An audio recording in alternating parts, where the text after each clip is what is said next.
সকলকে আমার জয় গুরু। ওং ব্রহ্ম পরম ব্রহ্ম কুল মালিক রাধাস্বামী দয়ালের চরণে শত সহস্র কোটি প্রণাম। আজকে আমি একটা ঠাকুরের একটা বাণীর উপর বা একটা লাইসের উপর কথা বলবো।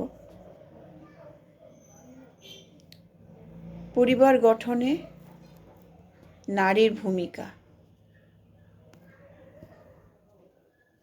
একটা পরিবার গঠন করতে হলে সেখানে একজন নারীরই কিন্তু বেশি সব থেকে অবদান থাকে। নারী মানে সেই ঘরের যে বউ বা পরিবারের যে ঘরের বউ, তার সঙ্গে আবার আরেকটা লাইন ঠাকুরের আছে, সংসার সুখের হয় রমণীর গুণে, গুণধর পতি যদি থাকে তার সঙ্গে।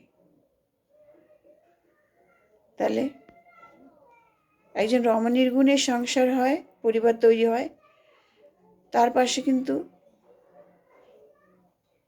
পতিদেবতারও কিন্তু তার অবদান থাকবে, তার পাশে পাশে থাকতে হবে, তবেই তো সে সংসারটা সুন্দর হয়ে গড়ে উঠবে।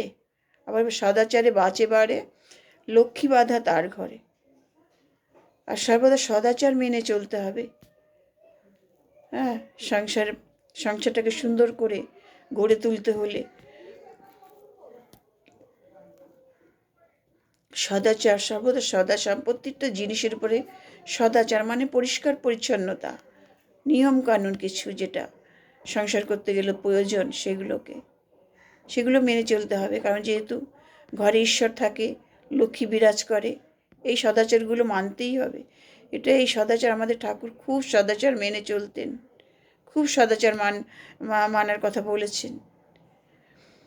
এই বাসি কাপড় ছাড়া, তারপরে বাথরুমে গেলে জামা কাপড় ছাড়া, বাইরে গেলে ঘরে এসে ঘরে ঢোকার আগে হাত পা ধোয়া, একটু চা খাওয়ার আগেও হাত ধুতে হয় আমাদের, আবার চা খাওয়ার পরেও হাত ধুতে হয়। দুপুরে ভাত খাওয়ার আগে বাচ্চাটি হাত ধুলো কি না, এগুলোকে খেয়াল রাখতে হবে। এগুলো ঘর শিশুটিকে শেখাতে হবে, এগুলো ছেলে মেয়েকে। তারপরে যজন যজন ইষ্টভীতি করলে কাটে মহাবৃত্তি। আমাদের ঠাকুরের এই পঞ্চনীতির মধ্যে যজন যজন ইষ্টভীতি, এগুলো করলে মহাবৃত্তি কেটে যায়। সংসারের যে মহা বিপদ আপদ ভয়, সেগুলো কেটে যায়। তাহলে একটা সংসারে ভিত্তি স্থাপন হয় একজন নারীর হাতের ছোঁয়া লেগে। তাহলে সংসারে নারীর অবদান প্রচুর। কারণ একজন নারী সেই ভোর 5টা থেকে 6টা থেকে রাত 12টা অবধি সংসারে সমস্ত কাজ করছে, তার হাতে একটা সংসারের সমস্ত দায়িত্ব। হ্যাঁ, 12 ঘন্টা 14 ঘন্টা সেই সংসারের জন্য কাজ করছে। তাহলে সেখানে তার অবদানটা সব থেকে বেশি থাকে। তার যে এই অবদান যারা দিতে পারে না, মর্যাদা দিতে পারে না, যেসব পুরুষ, যেসব শাশুড়িরা, সেই সংসারে ঝগড়া অশান্তি হয়। কারণ একজন নারীর ভূমিকা প্রচুর। এটা যদি একটু ভেবে দেখা হয়, পুরুষরা যদি একটু ভেবে দেখে, তাহলে বুঝতে পারবে যে তার সামনে যে সুন্দরভাবে পরিপাটি করে দুপুরবেলা ভাতটা খাচ্ছে বা ঘরটা এত সুন্দর থাকছে, তার পিছনে প্রচুর পরিশ্রম থাকে একজন নারীর। সে ঘরের বউয়ের প্রচুর পরিশ্রম থাকে, তবে ঘরটা এত পরিপাটি থাকে এবং এই এত সুন্দরভাবে সামনে গুছিয়ে তাকে ভাত খেতে দেয়। তার পিছনে অনেক অবদান থাকে তার। হ্যাঁ, এই জন্য তো বলে না, গুণধর পতি থাকতে হবে। তাহলে সেই মাটিকে সংসার সব কিছু, সন্তান মানুষ করার পর থেকে শুরু করে শ্বশুর শাশুড়ির সেবা যত্ন করা, স্বামীর সেবা যত্ন করা, তাকে সময় মতো সব কিছু পরিপোষণ দেওয়া, এগুলো সেই রমণীর গুণেই হয়। হ্যাঁ, দুবেলা ঠাকুরের সন্ধানিক করা, ইষ্ট দেবতার পুজো করা, ধূপ ধুনো দেওয়া, সব একজন নারীর অবদান। একটা ছোট্ট শিশুকে ছোট থেকে গড়ে তোলা। আমরা কি করি, একটা গাছকে কি করি, লাগালেই কি গাছটা বড় হয়ে যায় না। সেই গাছটাকে ছোট্ট থেকে সুন্দর করে যত্ন নিতে হয়। হ্যাঁ, সব কিছু জল বাতাস আলো বাতাস পায় সেরকম জায়গায় রেখে তাকে পরিচর্যা করতে হয়, তবেই গাছটা আস্তে আস্তে বড় হয়ে ওঠে। তাহলে একটা শিশুকে তেমনিভাবে হঠাৎ সে বড় হয়ে যায় না, তার পিছনে একটা মায়ের অবদান প্রচুর, একটা শিশুকে বড় করে তোলা, তাকে সে ছোট থেকে শিক্ষা সংস্কার দিয়ে গড়ে তুলতে হয়। একটা একটা শিশু 5 বা 7 বছর না হলে তার বিভিন্ন দিক দিয়ে তার সমস্যা থাকে, একজন মায়ের সেখানে প্রচুর অবদান থাকে। 5-6 বছর বড় করলে তারপর শিশুটি একটু বিপদমুক্ত হয়, মানে পদে পদে শিশুর সমস্যা থাকে একটা, সেগুলো মায়ের হাতে থাকে, সব মায়েরাই সেগুলো সামলায় একটা মা। তারপরে একটা মাই কিন্তু 10 মাস পেটে ধারণ করে শিশুটিকে।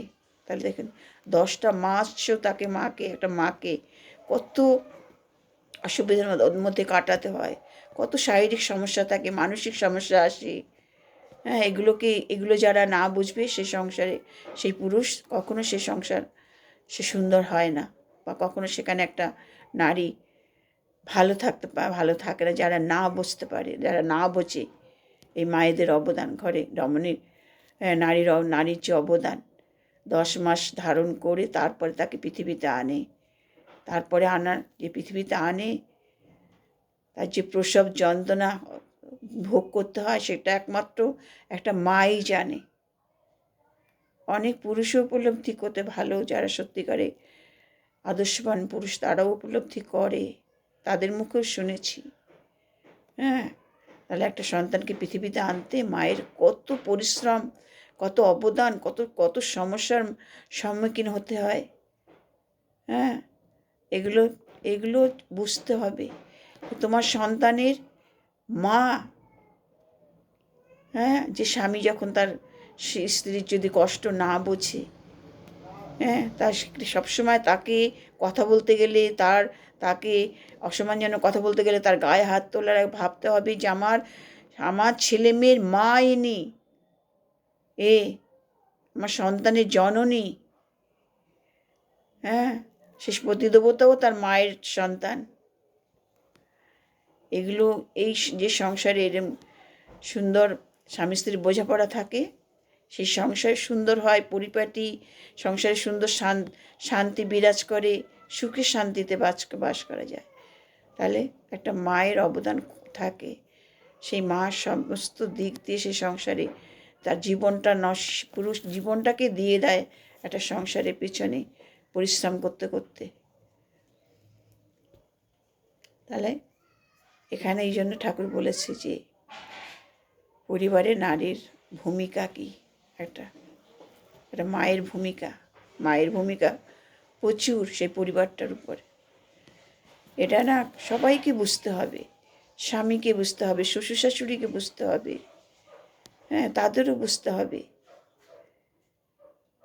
যে একটা ঘরের যে রমণী, ঘরের যে বউ সারাদিন পরিশ্রম করছে সংসার দাঁড় করানোর জন্য, সংসারে দুটো সুন্দর করে পরিপাটি করে রাখার জন্য। হ্যাঁ, তারপরে সে ছোট্ট থেকে সে শিশুকে বড় করে তোলা কম কথা নয়, কম পরিশ্রম কথা নয়। সেখানে স্বামীরও অনেক অবদান থাকতে হবে, মিলেমিশে একটা সংসার করতে হবে। হ্যাঁ, তারপরে আবার সকলকে নিয়ে চলার প্রবণতা থাকতে হবে, পারিপার্শ্বিকের সাথে ভালো ব্যবহার রাখতে হবে। হ্যাঁ, পরিবারের সকলকে নিয়ে ভালো থাকতে হবে।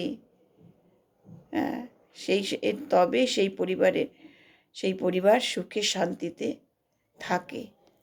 সেখানে নিজে বুদ্ধি করে মায়েরা বুদ্ধি করে না চললে সেখানে ঝগড়া, অশান্তি, বিভিন্ন রকম সমস্যা দেখা দিতে পারে।